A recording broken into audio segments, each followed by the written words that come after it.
and welcome back to Health Watch. We've been talking to Mark Oliveri about back pain, and particularly describe the common problem we've all had at some point in time, acute pain that was due to muscle strain and really was self-limiting with proper therapy and rest and then exercise to prevent. And we talked about some of those issues.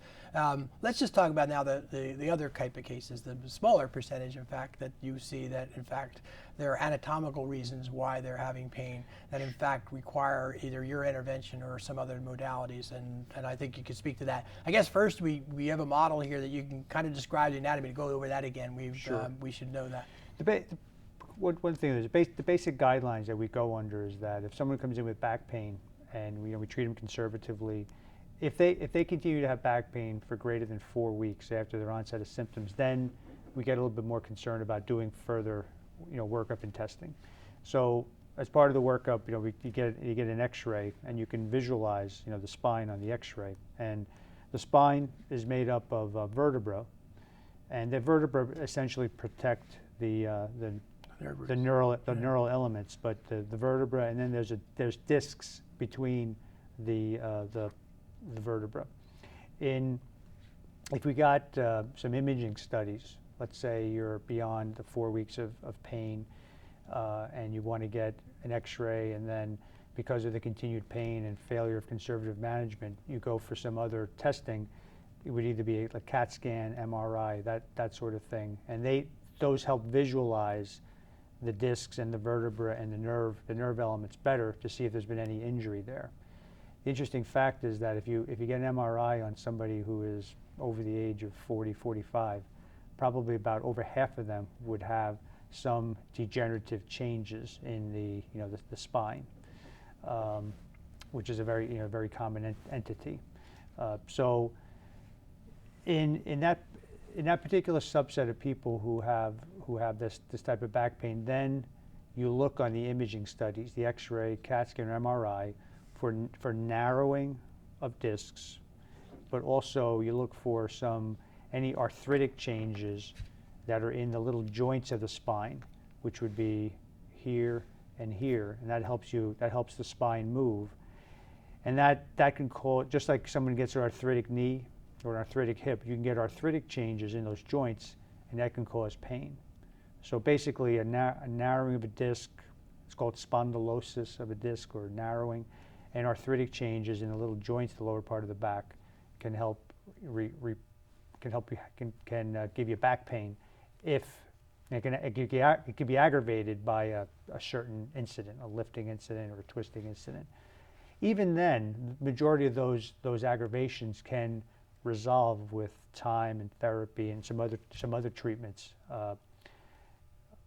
So that's basically the anatomic anatomy. Yeah, and let's just talk about some of those issues that can occur. You talked about discal disease, and I think we've had, certainly if I've had an experience where you suddenly get this leg pain issue, and it's obviously there's an impingement because it follows the nerve root and all. Even those a lot of times will resolve on their own, right? And it will be quite painful. You can help that by, you alluded to the fact that there was some steroids used, and we talked about that. So let's just talk about epidural steroids, which I think has been a major breakthrough.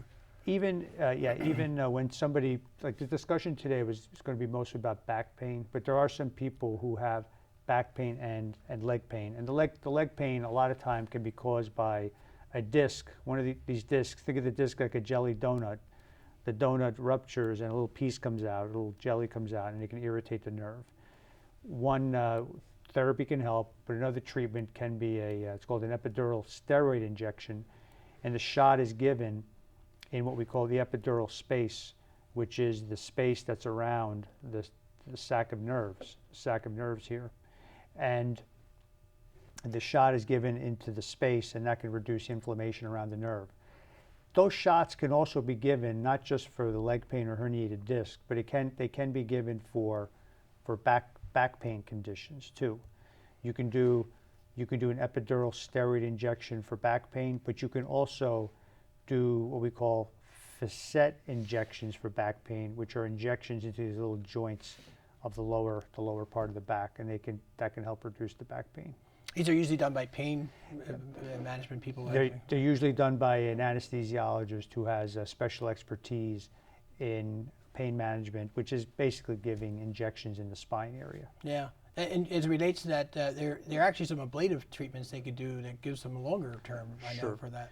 When the doctor, the pain management specialist, gives the facet injections, if they are actually helpful to reduce the pain, those facet injections may not last for for a long period of time, but there are little nerves that radiate around these little facets, and by giving it's called a radiofrequency lesioning, which is basically freezing or burning the little nerves that go around the facets, that can be helpful to more permanently alleviate the back pain.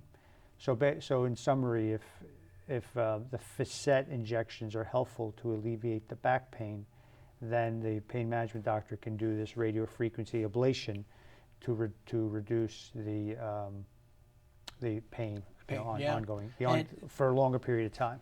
And again, going back to your theory, many times these modalities, it is successful, and more invasive surgical techniques are not necessary. Correct. So you mentioned MRIs and CAT scan, and I've always been, I go back prior to CAT scanning, so where we really didn't have a lot of tools. We would put dye sometimes in the spinal column to see those kind of things, and we do that on occasion, I assume, but not too frequently anymore. Yeah, I usually use the myelogram, which is like an older technique, but I think I use it more now actually than I did Really? 10 years ago. It's actually very helpful for people who have leg pain, Leg pain, right. not so much back pain, and it's very, very helpful in people who have had previous surgery, because it can really help differentiate between scar tissue and new nerve impingement. And these days the CAT scanners are so technically efficient that we can really see anatomy in a three-dimensional detail that you can't really see on an MRI. So a lot of times I'll actually use a CAT scan, depending on what's going on. Yeah, in fact, that was my next question, because the assumption would be, and I think our audience may want to know that CAT scans show bony structures real well, but not the soft tissue, where MRI shows the discal and soft tissues and not so much the bone. Yeah, I would have to say correct. The MRI will show soft tissue like disc herniations, nerve roots, better than a CAT scan. But for certain entities, CAT scans are actually very good. If you want to look at bony structures, right. There's a condition called spinal stenosis, which is basically a narrowing. That's a reason why someone has back pain, but usually stenosis will cause leg pain.